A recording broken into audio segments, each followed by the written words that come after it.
હે એવરીવન, રસોઈ વિથ આઝુમાં તમારું સ્વાગત છે। આજે આપણે બનાવી રહ્યા છીએ કુરકુરી સેવની રેસીપી, જે આપણે 12 મહિના નાસ્તા માટે બનાવી શકીએ છીએ અને ખાસ કરીને આપણે આને દિવાળીના ટાઈમ પર તો જરૂરથી બનાવીએ છીએ। તો આ રેસીપી એકદમ સરળ છે અને એકદમ ક્રિસ્પી સેવની રેસીપી બનાવી છે અને એકદમ અંદરથી સોફ્ટ। તો ચલો, તમે પણ આ સેવની રેસીપી બનાવવા માંગતા હો તો વિડીયોને ફટાફટ જોઈ લો। તો આપણે અડધી વાટકી લેવાનું છે તેલ। તેલને ગરમ કરવા રાખીશું। તેલને આપણે નવશેકું કે નવશેકુંથી થોડું વધારે ગરમ કરવાનું, એકદમ ગરમ ન થઈ જાય એનું ધ્યાન રાખવાનું છે। અને અહીંયા મેં એ જ વાટકી લીધી છે જેનાથી મેં 2 વાટકી બેસન લીધું છે। અડધી વાટકી તેલ અને 2 વાટકી બેસન, માપ તમે ખાસ યાદ રાખી લેજો। બેસનને બરાબર ચાળીને લેવાનું છે।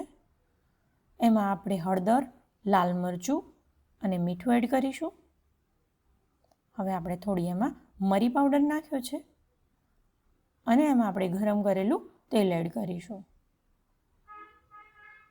હવે આપણે ચમચીથી મિક્સ કરીશું, ભૂલી ન જતા કે આ તેલ ગરમ છે। ચમચીથી બરાબર મિક્સ કરી લીધા બાદ આપણે આને હાથથી મિક્સ કરીશું।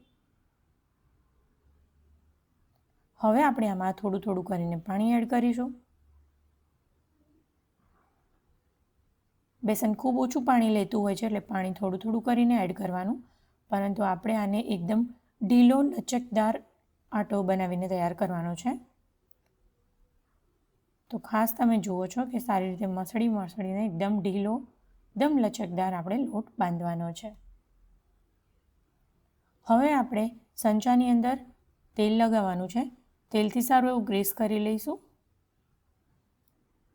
સીમ આપણે એની જાળી પર બી લગાવી દઈશું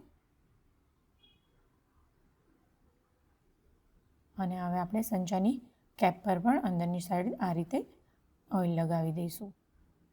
હવે આપણે સંચો તૈયાર કરી લીધો છે। હવે આપણે તૈયાર કરેલા લોટને હાથમાં આપણે સૌથી પહેલાં ઓઇલથી ગ્રીસ કરી લઈશું હાથને, જેથી ચોંટે નહીં, કેમ કે આપણે એકદમ ચીકાશ પડતો લોટ બનાવીને તૈયાર કર્યો છે, એકદમ ઢીલો, અને બેસન ખાસ ચોંટતું હોય છે, એટલે ખાસ હાથમાં ઓઇલ ગ્રીસ કરવાનું। પછી આપણે એને સંચાના શેપમાં, એટલે કે નળાકાર શેપમાં લોટને સેટ કરી લઈશું। હવે આપણે એને સંચામાં એડ કરી લઈએ। હવે જ્યારે આપણે લોટ એમાં ભરીએ તો ખાસ ધ્યાન રાખવાનું કે એમાં જરાય પણ એર ન રહી જાય। જો અંદર હવા રહી જશે તો સંચો આપણો સારી રીતે ફરશે નહીં, એટલે એમાં એર ન રહે એનું ખાસ ધ્યાન રાખવાનું છે।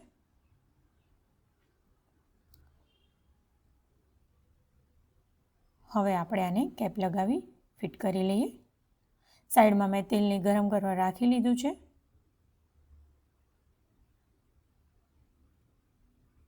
તો તેલ સારી રીતે ગરમ થઈ ગયું છે કે નહીં ચેક કરી લઈએ। તો સારી રીતે તેલ ગરમ થઈ ચૂક્યું છે। હવે આપણે ફટાફટ સંચાની મદદથી સેવ પાડી લઈશું, આંટા ફરાવતા જઈશું, અને જ્યાંથી પણ આપણે સ્ટોપ કરવું હોય ત્યાંથી આપણે એક રિવર્સ આંટો કરવાનો, એટલે કે પાછો ફરાવવાનો, ઉલટો સંચો ફરાવીશું, એટલેથી એમાંથી લોટ નીકળતો બંધ થઈ જશે।